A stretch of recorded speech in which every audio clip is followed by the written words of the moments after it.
Hi guys. So now we're going to discuss algebraic roots and indices. Now the difficulty level of these questions are just medium level, so we don't expect much harder questions, and we just apply what we learned in year 8. So here we multiply the numerical coefficients. 5 times 7 is 35. Then you apply the rule that says a to the power of x times a to the power of y is simply a to the power of x plus y. All right. It only applies when they are sharing the same base, which is a. In this case, we focus on the u squared and the u there with the 7u w cubed.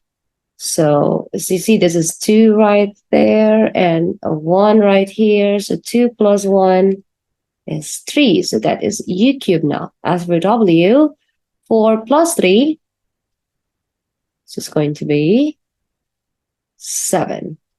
So the answer is 35 u cubed w7. Moving forward, now we have a fractional index. And what is the rule that we use here?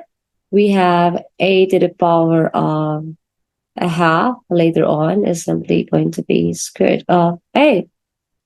Also, another rule that we can use is that we never erase the power by another power. You multiply the indices. Okay? So here we distribute first. So that's 9 to the power of a half. X. Okay, we're multiplying the powers again. So that's just 8 times a half. All right, so it's simpler if you do it this way. Though you can do it differently, like getting the square root of everything. But of course, it's just gonna, I feel like it's just gonna make things more complicated. So let's do it separately then for power. So that is 3 times a half. All right. Now in this case, what do we have? So, square root of 9 is simply 3. So when we multiply a whole number and a fraction, we multiply the top and divide by the bottom. So 8 times 1, we do 8 times 1 is 8, divided by 2 is 4. So that's x to the power of 4. And here it's simply just 3 times 1 again is 3, divided by 2 is 3 halves. So it's okay to write it this way. Or you can also write 3x to the power of 4, okay, square root of y cubed, which is the same thing. Okay? This one is easy. Again, applying the rules that we already know. We just add the powers. 4 plus 5 is 9. Okay. Now, moving forward, we have 45 e to the power of 6 after the 8 over 5e f squared. Okay, so let's work in the numbers first. You can do it partially, but you have to make sure that you write the complete final answer. So 45 divided by 5 is a 9. Okay, so let's do it right here. So these are numerical coefficients. So we deal with them differently with the powers. Okay, so 45 divided by 5, we'll do that later. As for the e, we take it for the power, so that's 6 at the top, and it has 1, okay, at the bottom. So we take away 1, because we know that a to the power of x divided by a to the power of y, they have the same base. We just take away the powers, yeah? So that is 6 minus 1 right here. As for the f, we have 8 minus 2. Now, to simplify, so 45 divided by 5 is 9. 6 minus 1 is a 5. 8 minus 2 is simply 6. So that is not your final answer. Let me just highlight our final answers, right? So you'll know, there you go. This is simply that or that. And it's this. All right. Moving forward, this is an easy one. Without a calculator, we know that a to the power of a half is simply root of a. So it's square root of 9, which is common knowledge. That is 3. Okay? Next, we move forward. Just a simple practice again. That's 7 add 3 is 10. So that's that. This one is multiplying. 4 times 3 is 12. And now we deal with this differently again. We start with this. Again, there are multiple ways to do it, but I feel like this is easier this way. So there's a 1 right there, and then there's a 5. So we take away 5. So it's subtraction, then 8 minus 2. Now 36 divided by 12, is a positive 3. It's a whole number 3. And that is a to the power of 1 minus 5 is negative 4. Okay. And now we have f to the power of 8 minus 2 is f to the power of 6. Now there are 3 things we need to remember for answer to be in simplest form, especially with powers, dealing with powers. First, there are no negative indices, negative powers like what we have for a, so we need to deal with that later. Second, there should be no repeated bases.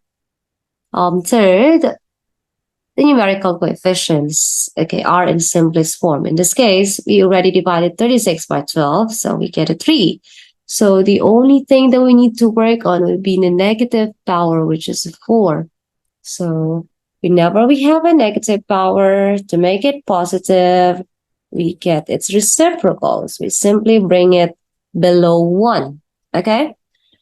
All right, so this is simply going to be 3 after the 6. After the 6 stays at the top because it's already positive.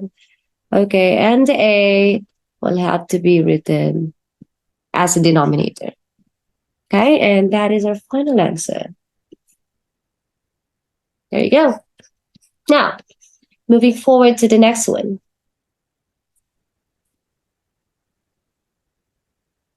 Okay. All right, 1 second. Moving forward to the next one. Okay, so this is raising a power to another power. So we know we have to multiply the indices. But a common mistake is that you usually forget about the numerical coefficient 3. Okay, so what we need to remember is this. Let me write it again. This 3 here has an index of 1, but we just don't write it. Now this is x squared and y to the power of 4. So when we cube the whole thing, we are distributing the 3 to each of them, not just to the x and y, okay? So that means this is going to be 1 times 3 for the indices of, for the 3. So 1 times 3 is 3. So it's 3 cubed, okay? Do not ignore the index of the numerical coefficient. Now for the x, that's 2 times 3, we've got 6. And for the y, 4 times 3 is 12. So the final answer is 3 cubed. It's basically 27. Oops. X to the power of 6, y to the power of 12. So can we check? Do we have a negative power? We don't. Do we have repeated bases? We don't. Is our numerical coefficient in its simplest form? Yes or yes, because 3, did you evaluate 3 cubed? Okay, you did. And that's 27. And that's done. Okay, this is simply, we already know, multiplying powers. That's it. Okay, there you go. This one is applying the one where we have to take away the powers. They have the same base, which is t. So it's t, 8 raised to 8 minus 3, e to the power of 5. Now, let's go to the part where we have to solve. Okay, now in this case, this is 2 cubed times 2 to the power of n is equal to 2 to the power of 9. Now, this is multiplying powers of the same base. So we simply combine the powers by the indices rather by adding them. So we add the indices if we're multiplying powers having the same base, we just copy the one on the right side.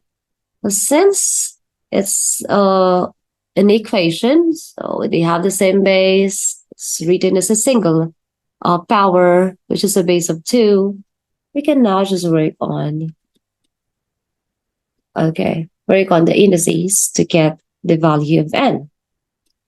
So 3 plus n is equal to 9, and simple linear equation, that's 9 minus 3 right there, which is 6. Okay, so in this case, we got the value of n, which is 6. Okay, I've got to highlight the point. Okay, moving forward, this is solving now. Are we okay? We're almost done. So this is 2x to the power of cubed is equal to 128. And we solve for x, so we divide both sides by 2. And we get x cubed equals half of 128 is 64. And we're just solving for this, so we get the opposite, or the inverse operation of cube, which is cube root. So when you get the cube root of x cubed, it will just, cancel each other out. So you will get x. Still, they are inverse operations. And the cube root of 64 is 4. So that's that.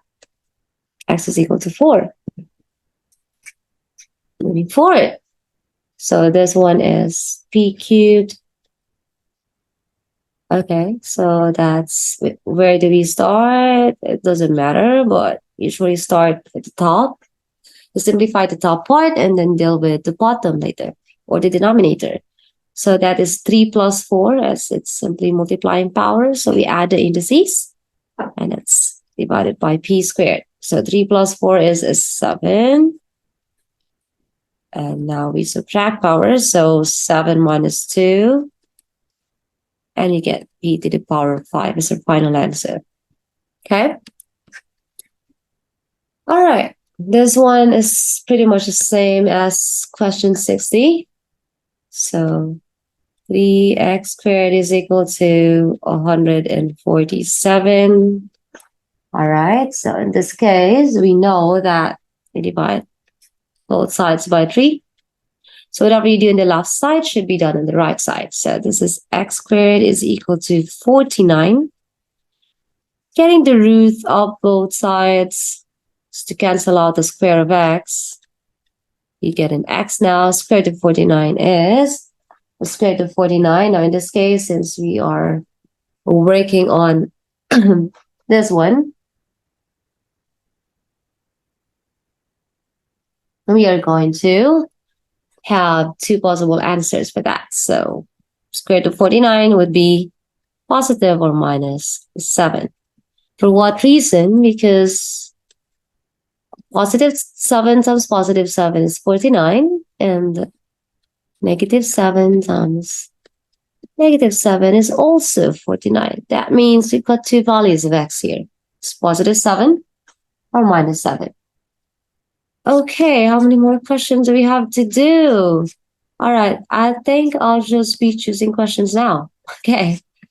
We haven't done something like this, so just a recall for it to become positive power 3. Okay, so you just have to get the reciprocal, and that makes it 2 cubed. And that's now 1/8. Do not forget to write still the numerator 1. Okay. Now, we did something like that already. Subject of the formula. That's not our topic today, so I don't want to confuse you with other topics. So let's focus on that. Then the rest will just be for you. Okay. All right, let's work on, the last 2 questions then. All right, so we have, again, as what we discussed a while ago, you'll have to distribute the powers. As for the E, you've got to multiply powers. Okay, it's IGCSE, so you can always use your calculator. but you always have to show you're working out. There you go.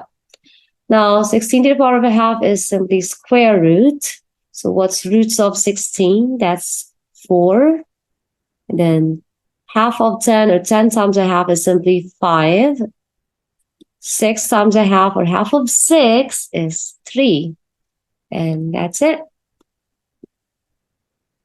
Okay. Now this one, show that that can be expressed as a to 11 power. Let's see. That is a to the power of 5, a to the power of 6. We never were asked to show, okay, we're not going to use this bit. So that's the end goal. We need to do everything that we have to do with whatever is given to get a to the power of 11 equated to the one we have. Okay, so this is 3 times 2 is 6.